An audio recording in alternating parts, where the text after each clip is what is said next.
Trump, I think, believes that you can help Wall Street, help big business, help small business, help everyone all at the same time. So it's not surprising that he would do things that would be good for Wall Street. But in this case, what he's doing is he's stripping the public of the cop, really, that's supposed to police finance.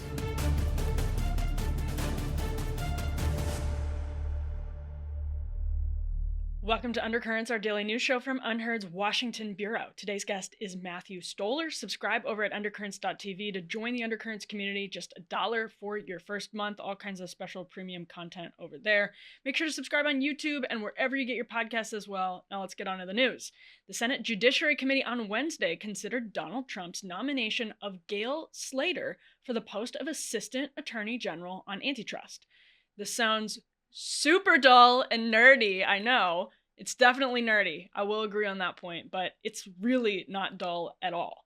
Trump's selection of Slater alongside other personnel picks like Andrew Ferguson, Brendan Carr, and Adam Kandob signal that he's not hiring his new friends in big tech and big businesses allies. These are actually some of the right's most serious enemies of concentrated power, from Silicon Valley to Wall Street. They're legit. They're ideologically opposed to that concentrated power. Here's what Gail Slater said on Wednesday in her opening statement before the Senate. As for my enforcement philosophy, I would turn to President Trump's Truth Social post nominating me last December. According to the president, the goal of the DOJ Antitrust Division will be to ensure that the law is enforced both vigorously and fairly with clear rules. If we follow the president's formula, we will have played a role in preserving the kind of economic liberty Congress stood for when it passed the nation's antitrust laws. In sum, we will have progressed towards the president's goal to make America competitive again. New right senators like Josh Hawley eagerly encouraged Slater to reveal her own populist bona fides during the hearing.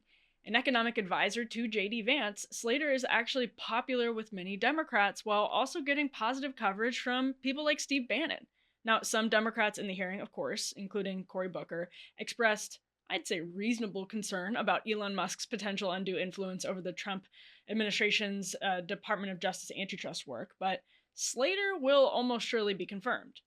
On the other hand, the Trump administration's defanging of the Consumer Financial Protection Bureau continues every day, and he's also potentially turning to the Department of Labor right now, too. These are decisions that many people in tech and big business also obviously welcome. These granular, wonky decisions are actually, though, essential signposts as Trump 2.0 blazes a trail to MAGA's ultimate legacy. Will the president, who surrounded himself with oligarchs like their trophies at his actual inauguration itself, keep the GOP's populist streak against big business steady? Or will he allow it to fade, having conquered the culture of Silicon Valley?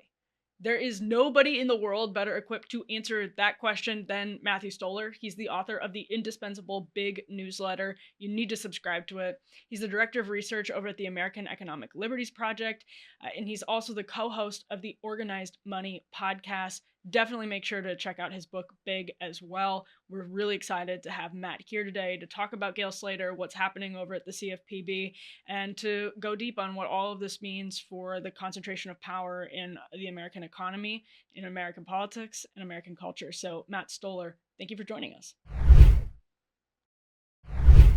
Thanks for having me.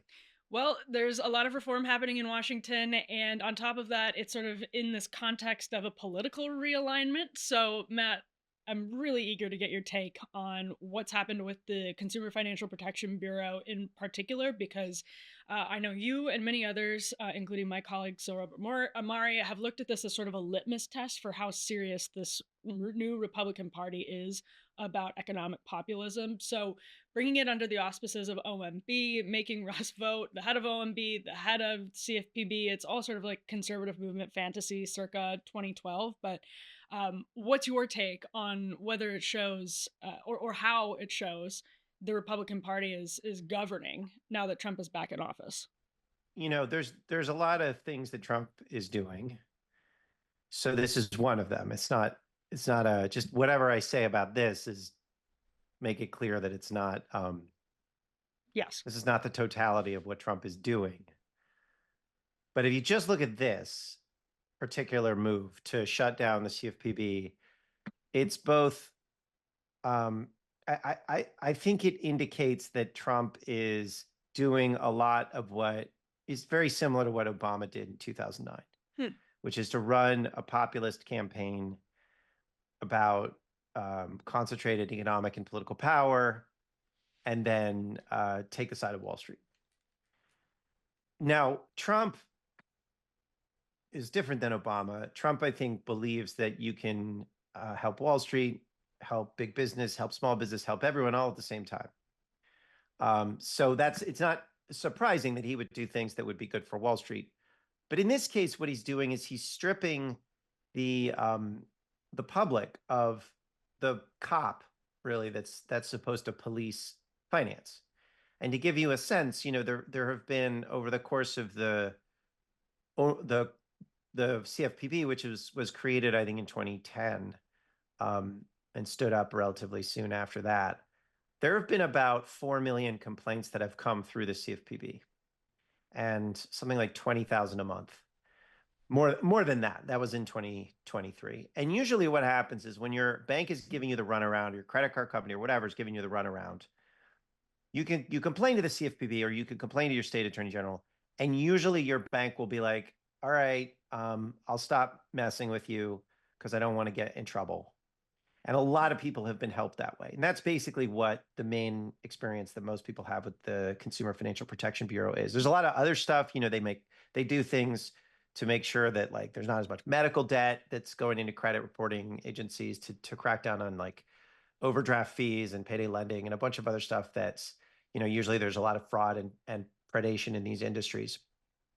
But that's the main way that people relate to the CFPB. And then the CFPB has also been looking at innovations in payments. So this is things like fintech, which are unregulated systems that are kind of bank-like, but don't have the protections that banks have. So, you've seen collapses like Synapse, people losing their life savings. You also see big tech in the payment system. Remember a couple of years ago, Facebook tried to start a currency.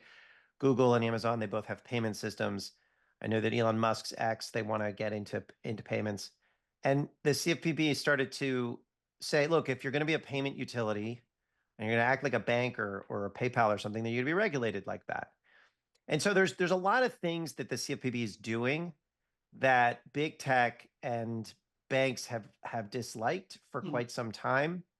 And so you have a kind of alignment with the traditional George W. Bush libertarian Republicans who don't like consumer protection regulations in general. And then this kind of new Silicon Valley types coming in who want in on the payment system.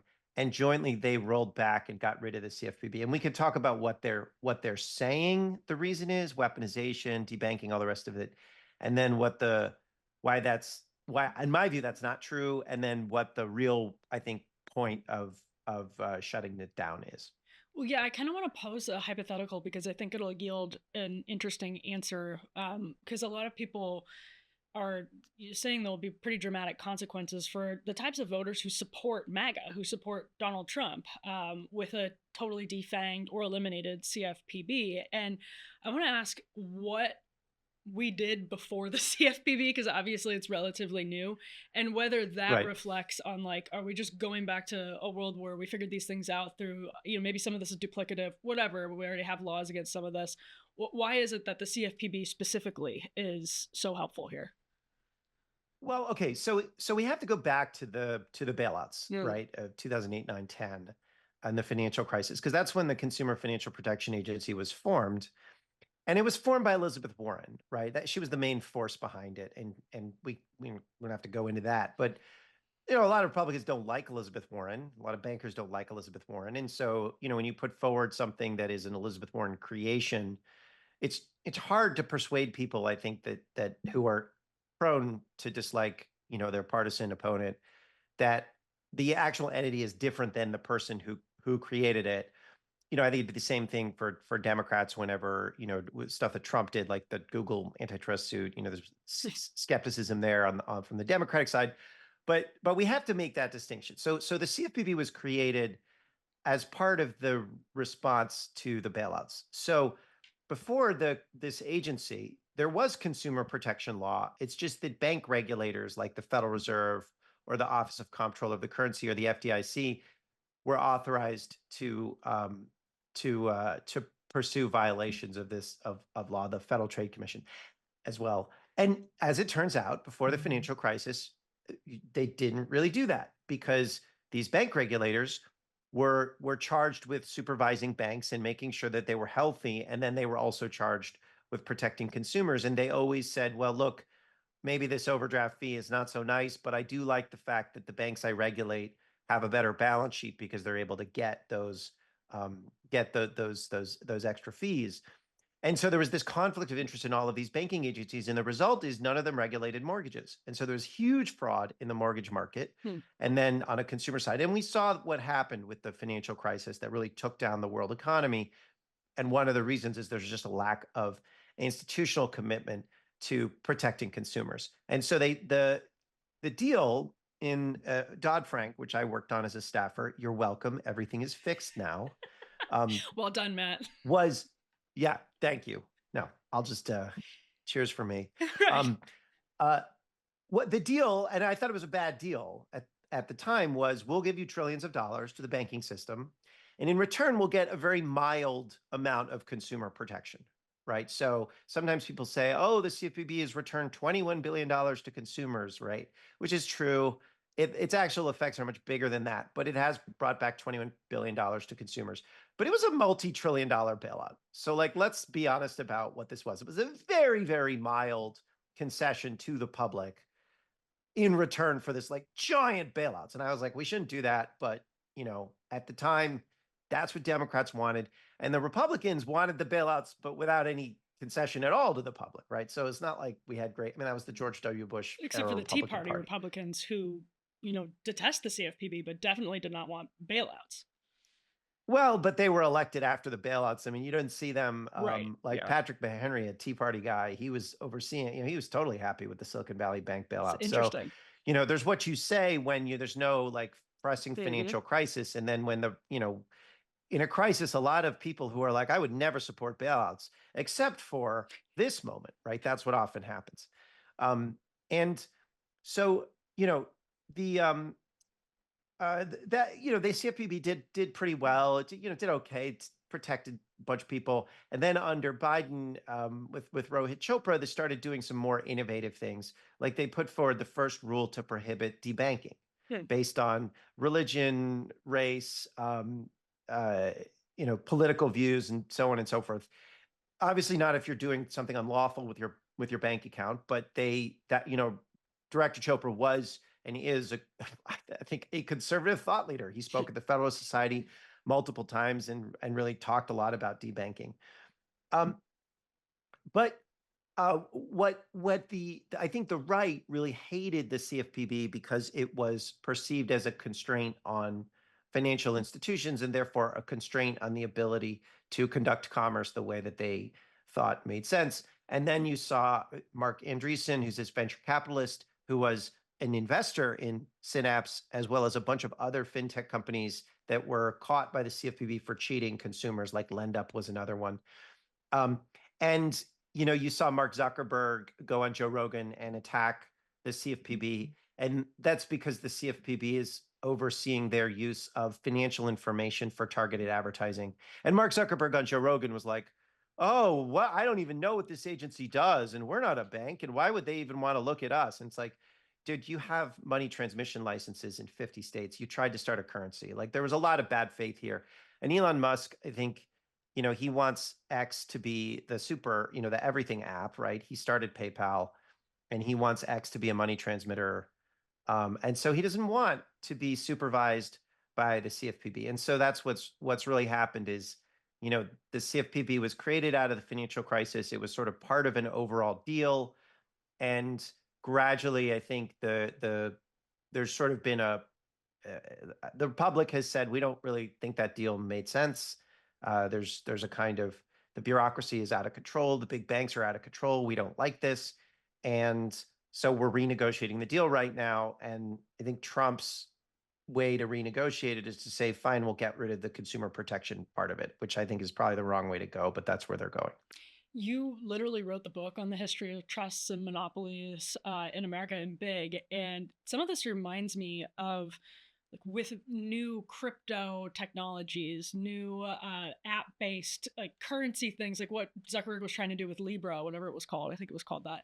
It reminds me of when like the telephone was invented and the railroads became like spread across the United States. So like this is stuff that's happening really quickly. The rate of change is, I think, even faster now. And the people who have the upper hand in these negotiations are the ones who are, as they would put it, innovating and creating the new technologies. They're just sort of blazing these trails and asking forgiveness, not permission, and trying to keep regulation away from them. I don't know, Matt, if you see any historical parallels with some of these new financial technologies and some of those early technologies, because to me, it just seems like we don't actually have infrastructure legally to deal with some of these questions. Well, so we can make distinctions between the different forms of technology. And I'll just take crypto, which I think does have an analogy. But the difference is, one difference is railroads were useful and crypto is not. So, and I think that's pretty important because, society doesn't really look very different today than it did 5 years ago with crypto, right? It's not like email, right? I mean, the first time you use email really and good the only point. thing you've used before is mail or telegraph or something like that, you're like, wow, this is really different. Emailing someone or emailing a group of people and they get it instantly. It's a fundamentally step change in technology. But there's nothing that crypto can do that, you can't get from something else that's better, right? I mean, it's just basically an inefficient spreadsheet.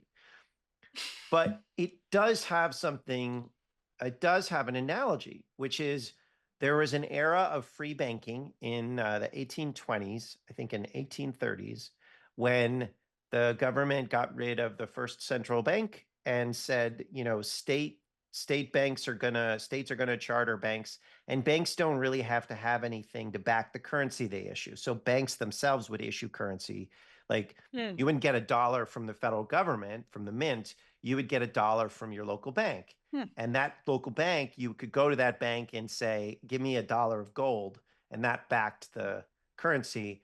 And of course, a lot of those banks didn't have the gold to back their currencies. And then those notes would circulate around the country. And the further the note was from that particular bank, and the less reliable that bank was, the less that note was worth. And so this caused, huge financial problems because there's a lot of people that started bank wildcat banks that didn't have the gold to back the reserves. And so I think that's very similar to what is going on with crypto. It's a very weird space. There's lots of kind of innovation around money laundering and fraud and scams, and when somebody comes up with a useful use case, cool, but I haven't seen that yet. I'm curious to get your take. I mean, I know that you could talk about the CFPB for hours, but I'm also curious to get your take on where the Trump administration seems to be going on antitrust. A lot of people were sort of disappointed, and this goes to like the tech oligarch battle against populism in the Trump administration. People were sort of disappointed by Trump's alliance with Elon Musk. Not everyone, but some of the more populists were. Steve Bannon is one example. But there have been some really interesting personnel decisions. So Gail Slater is in front of Congress literally right now as we're speaking. Yeah. There was a rash, Axios highlighted this, of new hirings, people like Jake Denton from Heritage, who's been pretty interesting on big tech and antitrust. Brendan Carr is interesting on big tech and antitrust. Adam Kandob, interesting on this as well. What's your assessment of some of these decisions in recent days or weeks? Yeah, so I started the conversation by saying, look, the Consumer Financial Protection Bureau is one area, but it's not the whole thing. Antitrust is very different, right? So I'm what you would call a neo-Brandeisian, right? Which is to say, I think we should be skeptical of big institutions. I was just going to call you a nerd. And yeah, they give me like wedgies, and they basically like make fun of me and make me cry. Yeah. That's the other way to put it. And it's well deserved. Yeah. Otherwise known as a Democrat. What we definitely deserve it. I know you do. I'm so sorry to say it. Totally. Your book is like totally 1,500 pages long.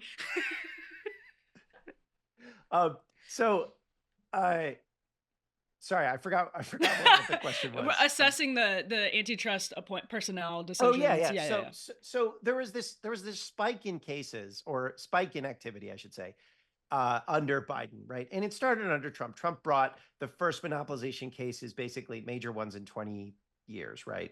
One against Google, one against Facebook. And then Biden continued those, won the Google one, and then brought a bunch more. Brought one against Apple, Amazon, Ticketmaster, RealPage, another one against Google, and I'm forgetting a bunch of them. And then there's now a bunch of private cases that have started because of that. And so there was they also tried to block a bunch of mergers. Some of them they were successful, some they weren't. And so there was this, like, Wall Street makes a lot of money by facilitating mergers. And big companies like to be able to do what they do and not have to deal with either rivals suing them for unlawful business practices, or the government suing them for it. And so they were really mad at Biden antitrust enforcers, particularly Lena Khan at the FTC, who Steve Bannon has said favorable things about, so is JD Vance, and then Jonathan Cantor at the Antitrust Division and Doha Mekki. And there was an expectation when Trump won that they would relax that, right? Okay, now it's time for the consolidation wave to start. There's been a lot of people that want to merge, and now that the Biden, Marxist hippies are gone, we can do what we want, right? But that hasn't actually played out the way that people expected. So, a couple of weeks ago, the Antitrust Division sued to block a $14 billion tech merger. So this is between Hewlett Packard and Juniper Networks. And that really shocked a lot of people on Wall Street, deal makers who expected to be able to get their deals through easily. And so they're really scared and upset. And I think the general view of Gail Slater, who's going to be running the Antitrust Division, is that she's enforcement minded. I mean, you've mentioned Brendan Carr. He's throwing some sand in the Paramount Skydance potential deal. I mean, there's a lot of weird. I think deal makers don't know where things are going. And in terms of those cases against Google, Apple, so on and so forth, it seems like they're going to continue. Now, they're going to have. So this is an area where I think Trump has continued what he started, and then what the Biden administration dramatically expanded, and is really taking on big business. But I will say, and this is a warning too, I think this is where, like, the MAGA problem is that the Republican coalition is not particularly coherent. The Democratic coalition was not coherent either. What they're doing right now in terms of Doge, whether you think it's a good thing or not, by preventing the government from being able to hire people, right, and firing a lot of people and purging DOJ. And I'm not saying it's a bad thing to do that. I'm just going to give you one of the practical consequences is that they just won't have the staff to pursue these very litigation-heavy cases. They're not going to bring in a bunch of young people into the Justice Department, maybe into the FTC. Guess who does a lot of the work, on a lot of the grunt work on these cases? It's like those young people. And so it's going to be harder for them to execute on their priorities if they want to continue to address big business. So that's an area where I'm mostly optimistic on. That I have some, I think, warning signs for the MAGA supporters of Trump who do want to see action against big tech and consolidated corporate power. It's been so interesting because Trump at his inauguration was flanked by his trophies of monopolists from big tech. I mean, it's Bezos. Right. And the way that I've tried to think about it is whether they've conquered Donald Trump, or this is the question, is whether they've conquered Donald Trump or they've been conquered by Donald Trump. And even, if they have definitively been conquered by Donald Trump, he's sort of an interesting person on big business. The suit against Google is one thing, but he's so deal oriented and pragmatic more than he is ideological. So we don't really even know what MAGA is, but we do know where people like Josh Hawley and Eric Schmidt, and at least we thought we knew where JD Vance sort of came down on some of these issues for a long time. So Matt, even just from this 30,000 foot view, a lot of these guys on the right. Like, you've talked to them in over the course of the last 10 years as they've started to flirt with, throwing the consumer welfare standard out and all of these types of things. And I remember during the Trump years, there was so much energy, not just against big tech, but against big business in the sort of populist right. just feels like so much of that has totally died down. So I'm just curious from that 30,000 foot view how you are assessing that question of whether Trump has conquered or whether he has been conquered by oligarchs and monopolists. I mean, just about every person at that inauguration could have a serious monopoly case or has a serious monopoly case being brought against their business. Yeah, I think, Elon Musk is different, right? So Elon Musk has a SpaceX monopoly, and that is going to, I think, dramatically expand under Trump. But SpaceX is not traditionally considered sort of one of the big tech companies. So putting Elon Musk aside, I think just very early on, and don't hold me to this, but it looks to me like that was those CEOs. I mean, Steve Bannon was like, they were on the deck of the Missouri surrendering. That's what it looks like to me too, right? Now, that's not entirely true because Trump is going to Europe and saying, don't crack down on American big companies. He's going all over the world. He's going to make it a big deal to say that these big tech companies are supporting their power globally is in America's interest, which is a new is thing something for that they him. very much. Sorry, what? It's a new point that we just heard him making, like, what, in the past 6 months to a year? Yeah, I mean, that's what Trump did in his first term. And Biden, I think to his credit, said, no, if other countries want to regulate their own communication systems, they should be able to do that. I mean, we're doing that with TikTok, and I support that. I don't know why other countries shouldn't be able to regulate their own communication systems. But so that's a huge problem, I think, because they're going to come back and use that against us, the big tech companies. But regardless, by and large, it looks to me like they're going to continue the antitrust stuff. But you never know. I would say that there's two reasons why that sort of fervor has died down. One of which is become kind of institutionalized, like it's part of the background noise. So it would have been a huge deal 5-10 years ago to challenge a $14 billion merger between Hewlett Packard and Juniper Networks, right? And it just was like, it was another Tuesday, right? That's what it's become, right? That's how you've sort of succeeded, is that people they're not even saying this is like, yeah, Wall Street Journal wrote an editorial, was upset stuff, but like that's a true intellectual and political victory, that this stuff is now kind of routine.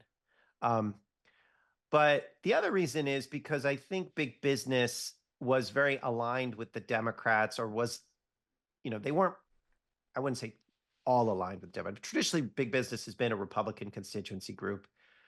And in under the Obama years, it kind of split, and some important parts of it moved solid to the Democrats. And then the resistance, right, in 2017 to 2020 was the Democrats and corporate America really working together. And that's over, right? You're not like, big law firms are not doing the pro bono suits against Trump anymore. Big business is, doing what Trump wants. They've gotten rid of the DEI programs. They've gotten rid of now Google and Apple have both changed their mapping products, so it's Gulf of America instead of Gulf of Mexico. They're like bending the knee. And universities, it's the same thing. There's this kind of been this wholesale shift and acknowledgement that, okay, we're gonna do a lot of the things that conservatives want. And I think the conservative debate was always a little bit, I'm gonna say this, I think it was kind of dishonest, honestly. Like the way that and I don't mean that people were liars. What I mean is the whole framework was dishonest. So Jim Jordan would say, we need to not use antitrust because antitrust is a way for government to tell big tech, what they should censor. And then you'd have like the person who thought that big tech was too powerful would say, we need to use antitrust because that will stop the government from being able to use these big tech companies to engage in censorship. And it really, what was happening is Jim Jordan thought that big tech was great, and he wanted to preserve their power and use it for Republican ends.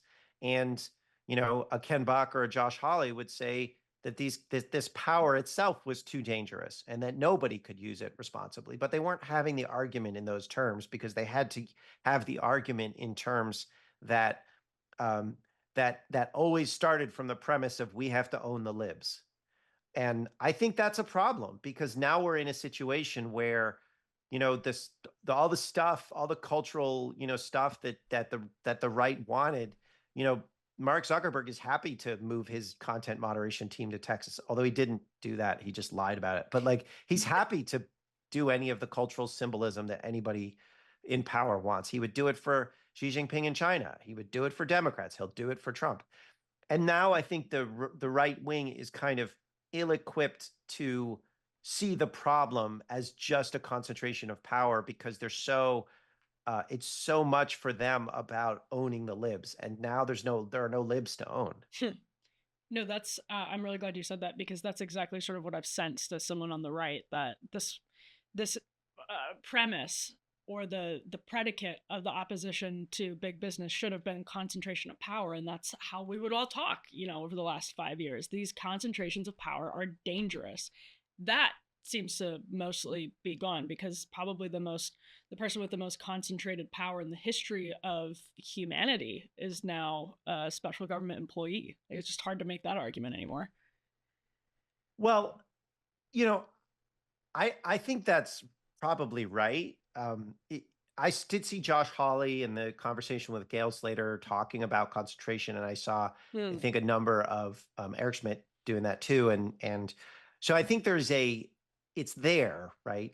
But it's subdued, right? For exactly the reason you're pointing out, which is that if you're debating over the nature of, whether of Facebook's DEI policy, and then they just get rid of their DEI policy, but the actual debate is over concentrations of power, you have to reorient yourself a little bit. And I hope that conservatives will rediscover that concentrated power itself is dangerous. And I think there are definitely people on the right who understand that. Gail Slater understands it.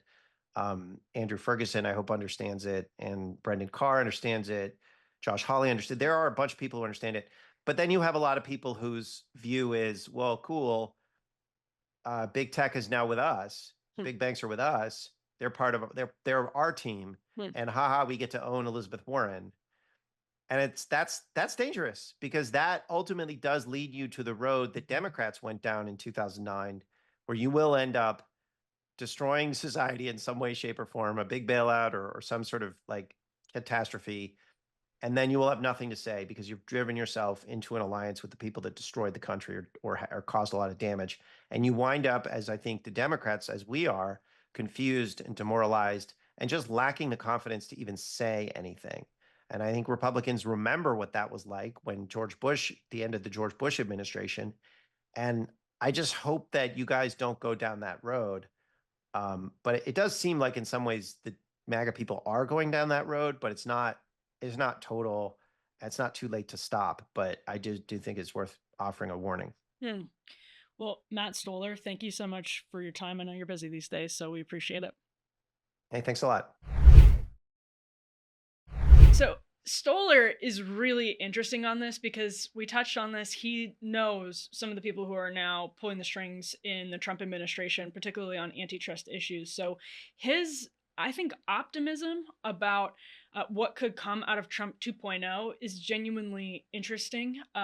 There are people who are ideologically committed to opposing concentrations of power, and it seems laughable to think that people in those positions would have a chance in hell of genuinely reining in the power of big business, when the government seems like it's being run by Elon Musk right now through Doge, like one of some clear monopolist.